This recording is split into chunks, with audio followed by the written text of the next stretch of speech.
Sir, ನಮಗೆ ಎಷ್ಟೊಂದು ಜೇನುನೊಣಗಳ ಪ್ರಾಮುಖ್ಯತೆ ಮತ್ತು ಜೇನು ಏಕೆ ಇರಬೇಕು ಭೂಮಿ ಮೇಲೆ ಅಂತ ಹೇಳ್ತಾ ಇದ್ರು.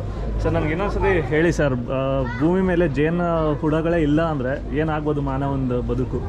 ಈಗ ಪರಾಗಸ್ಪರ್ಶ ಇಲ್ಲ ಅಂದರೆ ಯಾವುದೇ ಒಂದು ಬೆಳೆ, ಭಾಳಷ್ಟು ಬೆಳೆಗಳು, ಒಂದು 80% ಬೆಳೆಗಳಿಗೆ ಇಳುವರಿ ಕಡಿಮೆ ಆಗುತ್ತೆ.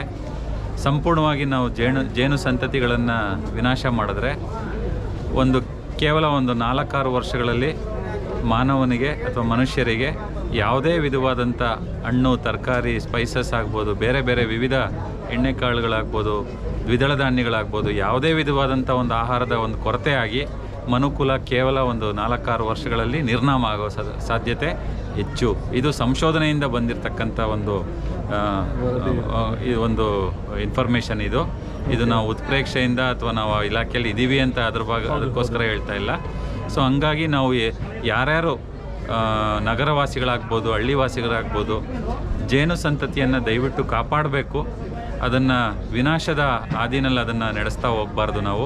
ಯಾಕಂದರೆ no pollination, no crops, no yield, no food.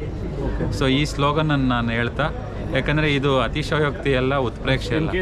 ಹೆಜ್ಜೆನ ಕಚ್ಚಿದಾಗ ಏನು ಮಾಡಬೇಕಾಗುತ್ತೆ? ಹೆಜ್ಜೆನು ಕಚ್ಚಿದಂಥ ಒಂದು ಸಂದರ್ಭದಲ್ಲಿ ಕಾಮಾಗಿ ಒಬ್ಬ ಮನುಷ್ಯ ಆದವನು ಅದು ಸ್ವಲ್ಪ ದೂರದ ಒಂದು 100 ಮೀಟರ್ಸ್ ಅಥವಾ 200 ಮೀಟರ್ಸ್, 100-200 ಮೀಟರ್ ದೂರಕ್ಕೆ ಹೋಗಿ ಕಾಮಾಗಿ ಅದ್ರ ಚರ್ಮದೊಳಗಿರ್ತಕ್ಕಂಥ ಮುಳ್ಳನ್ನು ತೆಗೆದು ಅದ್ರ ಮೇಲೆ ಯಾವುದಾದ್ರು ಒಂದು ಸೊಪ್ಪಿನ ರಸನೋ ಅಥವಾ ಅದನ್ನು ನೀರಿನ ಕೆಳಗೆ ತೊಳೆದು ಅವರು ತಮ್ಮ ನಾರ್ಮಲ್ ಆ್ಯಕ್ಟಿವಿಟಿ ಅಥವಾ ದೈನಂದಿನ ಕಾರ್ಯಗಳನ್ನು ಮುಂದುವರಿಸ್ಬೋದು. ಯಾವಾಗ ನಾವು ಗಾಬರಿ ಪಡ್ತೀವಿ ಅಥವಾ ಅದನ್ನು ಉಜ್ತೀವಿ, ಇರಿಟೇಟ್ ಆಗ್ತೀವಿ, ಅಥವಾ ನಮ್ಮ ಪಲ್ಸ್ ರೇಟು, BP ವ್ಯತ್ಯಾಸ ಮಾಡ್ಕೋತೀವಿ, ಆವಾಗ ನಾವು ಹೊಸಕದಂಥ ಒಂದು ಪ್ರದೇಶದಿಂದ, ನಮ್ಮ ಚರ್ಮದಿಂದ ಒಂದು ಫೆರಮೋನ್ ಅಂತ ಒಂದು ಕೆಮಿಕಲ್ ಮೆಸೇಜ್ ಹೋಗುತ್ತೆ.